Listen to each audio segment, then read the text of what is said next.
আসসালামু আলাইকুম। সবাইকে স্বাগত জানাচ্ছি বিডি দর্পণের নিয়মিত আয়োজন আজকের দুনিয়ায়। আপনাদের সঙ্গে আছি আমি তাসনিম হোসাইন। চলুন জেনে নেওয়া যাক সারা বিশ্বে এ পর্যন্ত ঘটে যাওয়া আজকের প্রধান খবরগুলো। ডেমোক্রেটিক পার্টির জাতীয় সম্মেলন শুরু হয়েছে যুক্তরাষ্ট্রের ইলিনয়স অঙ্গরাষ্ট্রের শিকাগো শহরে। স্থানীয় সময় সোমবার শুরু হওয়া এই সম্মেলন থেকে কমলা হ্যারিসকে ডেমোক্রেটিক পার্টির প্রেসিডেন্ট প্রার্থী ঘোষণা করার কথা রয়েছে। সম্মেলন উপলক্ষে সারা দেশ থেকে দলটির ডেলিগেটরা সমবেত হয়েছেন সেখানে। বৃহস্পতিবার সম্মেলনের শেষ দিনে হ্যারিসকে আনুষ্ঠানিকভাবে প্রার্থী ঘোষণা করা হবে। সম্মেলনের প্রথম দিনে বিভিন্ন অঙ্গরাষ্ট্র থেকে আসা ডেমোক্র্যাট নেতারা বক্তব্য দিয়েছেন।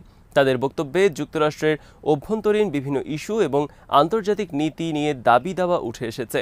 বেশ কয়েকজন নেতা গাজা যুদ্ধ বন্ধে ডেমোক্র্যাট দলকে আরও জোরালো ভূমিকা রাখার দাবি তুলেছেন। দলীয় এই সম্মেলনটিকে দেখা হয় প্রেসিডেন্ট প্রার্থীর প্রতি দলের পক্ষ থেকে বার্তা দেওয়ার প্ল্যাটফর্ম হিসেবে। এখানে দলটির বিভিন্ন পর্যায়ের নেতারা তাদের প্রত্যাশার কথা প্রেসিডেন্ট প্রার্থীর উদ্দেশ্যে তুলে ধরেন। প্রেসিডেন্ট জো বাইডেন, সাবেক প্রেসিডেন্ট প্রার্থী হিলারি ক্লিন্টন সহ হেভিওয়েট নেতারা বক্তব্য করবেন এবারের সম্মেলনে। এদিকে সম্মেলনকে ঘিরে বড় ধরনের বিক্ষোভ আয়োজনের পরিকল্পনা রয়েছে কয়েকটি নাগরিক সংগঠনের। সোমবার সম্মেলনের উদ্বোধনী দিনেই সম্মেলন স্থলের বাইরে 40,000-এর বেশি বিক্ষোভকারীকে সমবেত করার পরিকল্পনা নেওয়া হয়েছে বিক্ষোভের আয়োজকদের পক্ষ থেকে। বাইডেন প্রশাসনের ইসরায়েলি ঘেঁষা নীতির প্রতিবাদ জানাবেন তারা। এছাড়া গাজার পক্ষে সংহতি জানিয়ে বিক্ষোভ করবে ফিলিস্তিনপন্থী সংগঠনগুলো। বার্তা সংস্থা রয়টার্স জানায়, অ্যাম্ব্রেলা গ্রুপ মার্চের 1 মাইল দীর্ঘ পদযাত্রা আয়োজন করা হয়েছে সম্মেলন স্থলের বাইরে একটি পার্কে। মার্চের মুখপাত্র হাতেম আবুদায়ে বলেন, আয়োজকরা সোমবার কর্তৃপক্ষের সঙ্গে আলোচনা চালিয়ে যাবে পদযাত্রার রুট আরও দীর্ঘ করার জন্য, যাতে সব বিক্ষোভকারী পায়ে হাঁটার সুযোগ পায়। মার্চ গ্রুপটি 200-রও বেশি গোষ্ঠী নিয়ে গঠিত। আয়োজকরা রয়টার্সকে গত সপ্তাহে জানিয়েছিলেন, বহু মানুষ ইলিনিয়স এবং আশেপাশের অঙ্গরাষ্ট্রগুলোর আরব সম্প্রদায়ের থেকে আসবেন। তাদের সঙ্গে থাকবে প্রজননের অধিকার সহ জাতিগত ন্যায় বিচারের মতো নানা ইস্যু নিয়ে সোচ্চার আরও অনেক সংগঠন। রাশিয়ার কুরস্ক অঞ্চলে ইউক্রেনের স্থল অভিযানের মধ্যে এবার বেলারুশ সীমান্তে উত্তেজনা দেখা দিয়েছে। গত রবিবার বেলারুশের প্রেসিডেন্ট আলেকজান্ডার লুকাশেনকো বলেছেন, দেশটির সীমান্তে অন্তত 1,20,000 সেনা জড়ো করেছে ইউক্রেন। জবাবে মিনস্কেও সীমান্ত জুড়ে যুদ্ধ প্রস্তুতি সহ সেনা মোতায়েন করেছে। রাশিয়ার বার্তা সংস্থা RIA নভোস্তি জানিয়েছে এই খবর। লুকাশেনকো রাশিয়ার প্রেসিডেন্ট ভ্লাদিমির পুতিনের ঘনিষ্ঠ মিত্র। তিনি বলেছেন, বেলারুশ ইউক্রেন সীমান্তে এত বেশি মাইন পুঁতে রাখা হয়েছে যা আগে কখনোই এমন ছিল না।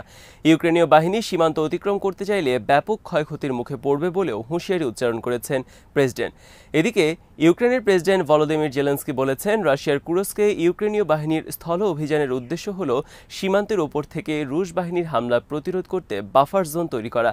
এমন সময় তিনি একথা বললেন যখন কুরস্কে আরও একটি গুরুত্বপূর্ণ সেতু ধ্বংস করে দিয়েছে ইউক্রেনীয় বাহিনী। প্রায় 2 সপ্তাহ আগে কুরস্কে আকস্মিক স্থল অভিযান শুরু করে ইউক্রেনীয় বাহিনী। ব্যাপক লড়াইয়ের মধ্যে ধীরে ধীরে সামনে অগ্রসর হচ্ছে তারা। তবে নিজ দেশের পূর্বাঞ্চলে চাপের মুখে রয়েছে ইউক্রেন। সেখানে ইউক্রেনের সামরিক সরঞ্জাম মজুত রাখার একটি শহরের দিকে অগ্রসর হচ্ছে রুশ বাহিনী। তারা শহরটিতে ঢুকে পড়েছে বলে খবর বেরিয়েছে। কয়েকটি বিষয় মাথায় রেখে কুরস্কে স্থল অভিযান চালিয়েছে কিয়েভ। এর মধ্যে রয়েছে রুশ বাহিনীর হামলার মুখে ধুঁকতে থাকা সেনাদের মনোবল বাড়ানো এবং সম্ভাব্য আলোচনার টেবিলে নিজেদের অবস্থান শক্ত করা। যদিও রাশিয়া বলছে, কুরস্কে প্রবেশ করা ইউক্রেনীয় সেনাদের প্রতিহত করেছে তারা। যুক্তরাষ্ট্রের পররাষ্ট্রমন্ত্রী অ্যান্টনি ব্লিংকেন বলেছেন, যুদ্ধবিরতির চলমান প্রস্তাবটি গ্রহণে সম্মত হয়েছেন ইসরায়েলি প্রধানমন্ত্রী নেতানিয়াহু। এ বিষয়ে সম্মত হতে হামাসের প্রতি আহ্বান জানিয়েছেন ব্লিংকেন।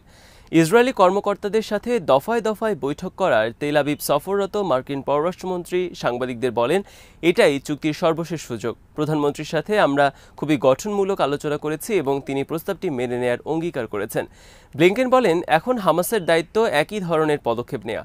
এরপর মধ্যস্থতাকারীদের সহযোগিতায় দুটি পক্ষ এক টেবিলে বসবে এবং চুক্তি অনুযায়ী নিজেদের অঙ্গীকার পূরণে ওয়াদা করার মাধ্যমে প্রক্রিয়াটি শেষ করবে।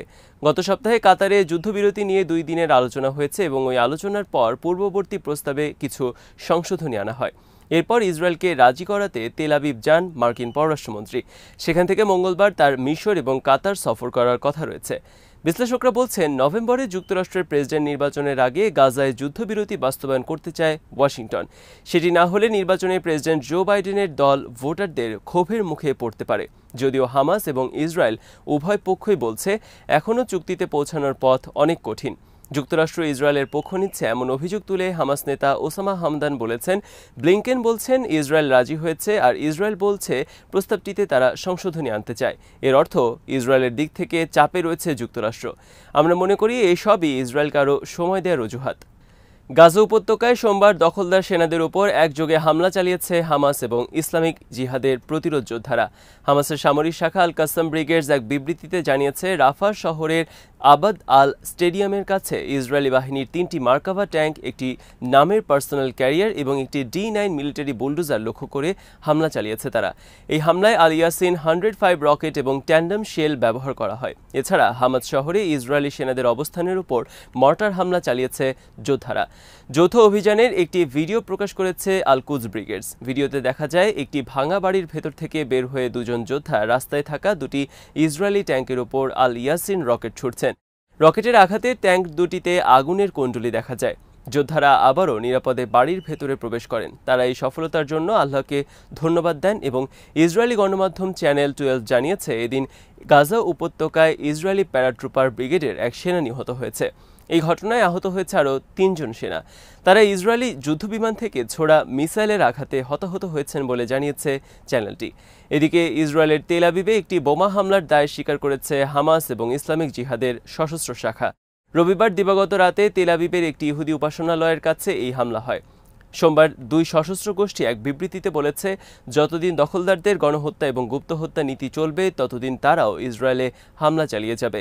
গাজায় ইসরায়েলি আগ্রাসন এবং তেহরানে হামাস নেতা ইসমাইল হানিয়াকে হত্যার প্রতি ইঙ্গিত করে তারা কথা বলেছে। লেবানন ভিত্তিক হিজবুল্লাহ জানিয়েছে, তাদের যোদ্ধারা সোমবার উত্তর ইসরায়েলে বেশ কয়েক দফা হামলা চালিয়েছে এবং এর মধ্যে বিকেলে জেবদিন মিলিটারি ব্যারাকে হামলাটি ছিল উল্লেখযোগ্য। ওই হামলায় হিজবুল্লাহর ছোড়া আর্টিলারি শেল সরাসরি ব্যারাকে আঘাত এনেছে বলে জানিয়েছে সংগঠনটি। এরপর রামিম সেনা ঘাঁটিতেও হামলা চালানো হয়। আল মায়দিন জানায়, এদিন হিজবুল্লাহ 8 দফা হামলা চালিয়েছে ইসরায়েলি সেনা স্থাপনা লক্ষ্য করে। এসব হামলায় আর্টিলারি শেল ছাড়াও রকেট এবং আত্মঘাতী ড্রোন ব্যবহার করা হয়েছে। যুক্তরাষ্ট্রের সাবেক প্রেসিডেন্ট এবং রিপাবলিকান পার্টির প্রার্থী ডোনাল্ড ট্রাম্পের প্রচার অভিযানে ইরানের বিরুদ্ধে সাইবার হামলার প্রমাণ পাওয়া গেছে। যুক্তরাষ্ট্রের গোয়েন্দা কর্মকর্তারা এই তথ্য নিশ্চিত করেছেন। চলতি অগাস্টের শুরুর দিকে ডোনাল্ড ট্রাম্পের প্রেসিডেন্সিয়াল প্রচার অভিযান সংক্রান্ত ওয়েবসাইটে সাইবার হামলা হয়। সে সময় ইরানের বিরুদ্ধে হামলার অভিযোগ তুলেছিলেন ট্রাম্পের নির্বাচনী প্রচার অভিযান টিমের কর্মকর্তারা, তবে ইরান সেই অভিযোগ অস্বীকার করেছিল। যুক্তরাষ্ট্রের অভ্যন্তরীণ তদন্ত সংস্থা FBI এবং একাধিক রাষ্ট্রীয় গোয়েন্দা সংস্থা এই অভিযোগ তদন্তের দায়িত্ব নেয়। সোমবার এক যৌথ বিবৃতিতে FBI সহ অন্যান্য গোয়েন্দা সংস্থার কর্মকর্তারা ইরানের সংশ্লিষ্টতা পাওয়ার বিষয়টি নিশ্চিত করেছেন। বিবৃতিতে বলা হয়েছে, প্রাথমিক তদন্তের ফলাফলের ভিত্তিতে আমরা নিশ্চিত হয়েছি রিপাবলিকান প্রার্থী ডোনাল্ড ট্রাম্পের নির্বাচনী প্রচার অভিযানে সম্প্রতি যেই সাইবার হামলা হয়েছে তার সঙ্গে তেহরান সরাসরি জড়িত। সেই সঙ্গে আমরা আরও জানতে পেরেছি ডেমোক্রেটিক পার্টির প্রার্থী এবং ভাইস প্রেসিডেন্ট কমলা হ্যারিসের প্রচার অভিযানেও নজর রাখছে ইরান। নির্বাচনকে প্রভাবিত করার জন্য তথ্য চুরির মতো ঘটনার সঙ্গেও সংশ্লিষ্ট ইরানের হ্যাকাররা। তাদের এই ধরনের তৎপরতার মূল উদ্দেশ্য হল যুক্তরাষ্ট্রের প্রেসিডেন্সিয়াল নির্বাচনে হস্তক্ষেপ, দেশের গণতান্ত্রিক প্রতিষ্ঠানগুলোকে দুর্বল করা এবং অভ্যন্তরীণ নিরাপত্তা ব্যবস্থায় সংকট তৈরি করা। ইরানের পক্ষ থেকে এখনও পর্যন্ত এই ইস্যুতে কোনো প্রতিক্রিয়া জানানো হয়নি। পাকিস্তানে কয়েক সপ্তাহ ধরে ইন্টারনেটের গতি কমে এসেছে। এজন্য কে দায়ী বা কী কারণে এমনটা হচ্ছে তা নিয়ে এখনও জোর বিতর্ক চলছে। সরকার বিরোধীরা বলছেন, সরকার এখন চীনের মতো ইন্টারনেটের নিয়ন্ত্রণ প্রতিষ্ঠা করতে চাইছে। তাদের উদ্দেশ্য অনলাইন জগতের উপর আরও বেশি নিয়ন্ত্রণ স্থাপন করার। যদিও শাহবাজ শরীফের সরকার এই অভিযোগ উড়িয়ে দিয়েছে এবং তারা বলছে VPN-এর ব্যাপক ব্যবহারের কারণে এমনটা হচ্ছে। ইন্টারনেটের গতি কম হওয়ার কারণ ব্যাখ্যায় দেশটির তথ্য প্রযুক্তি মন্ত্রী শাহজা ফাতিমা বলেন, বর্তমানে ইন্টারনেটে যে ধীরগতি তার পেছনে সরকারের কোনো হাত নেই। জনগণের একটি বড় অংশ VPN ব্যবহার করছে এবং এটি নেটওয়ার্কের উপর চাপ তৈরি করছে, যে কারণে ইন্টারনেটের গতি কমেছে। ইন্টারনেটের গতি ধীর হওয়ার পেছনে সরকারের হাত রয়েছে এমন খবরকে শাহজা ফাতিমা সম্পূর্ণ ভুয়া বলে উড়িয়ে দিয়েছেন। আর বিরোধীরা বলছেন, অন্য সব রাজনীতিবিদদের মতো শাহজা ফাতিমাও সমালোচনা এড়াতে চেষ্টা করছেন, তাই এসব বলছেন। গত কিছুদিন ধরেই দেশটিতে বিচ্ছিন্ন কিছু বিক্ষোভের খবর পাওয়া যাচ্ছে। ইমরান খানের দলের ছাত্র সংগঠন আগামী বৃহস্পতিবার বড় ধরনের বিক্ষোভের ডাক দিয়েছে। ডয়চে ভেলের এক রিপোর্টে বলা হয়েছে, বেলুচিস্তানের সরকার বিরোধী বিক্ষোভ হয়েছে। বেলুচিস্তান প্রদেশে চীন সমর্থিত বিমানবন্দর প্রকল্পের বিরুদ্ধে সাম্প্রতিক গণবিক্ষোভ স্থানীয় জনগণের মধ্যে ক্রমবর্ধমান অসন্তোষকে তুলে ধরেছে। এছাড়া বৃহস্পতিবার মেডিকেল এবং ডেন্টাল কলেজগুলোতে ভর্তি পরীক্ষার ফি বৃদ্ধির প্রতিবাদে বিক্ষোভ করেছে বেলুচিস্তান স্টুডেন্টস অ্যালায়েন্স। জাতীয় নিরাপত্তার কথা বলে এবছর ফেব্রুয়ারিতে জাতীয় নির্বাচনের সময় থেকে সামাজিক যোগাযোগ মাধ্যম এক্স বন্ধ রাখা হয়েছে। পাকিস্তানে বিশেষ করে ইমরান খানের সমর্থকদের মধ্যে এক্স অত্যন্ত জনপ্রিয়। এক্সের সবচেয়ে জনপ্রিয় পাকিস্তানিদের অন্যতম ইমরান খান এবং তার ফলোয়ার সংখ্যা প্রায় 2,10,00,000। আজ এখানেই শেষ করছি। সবাই ভালো থাকুন, সুস্থ থাকুন আর দেখতে থাকুন বিডি দর্পণ। চ্যানেলটি ভালো লাগলে সাবস্ক্রাইব করুন, সংযুক্ত থাকুন আমাদের ফেসবুক পেজে। আল্লাহ হাফেজ।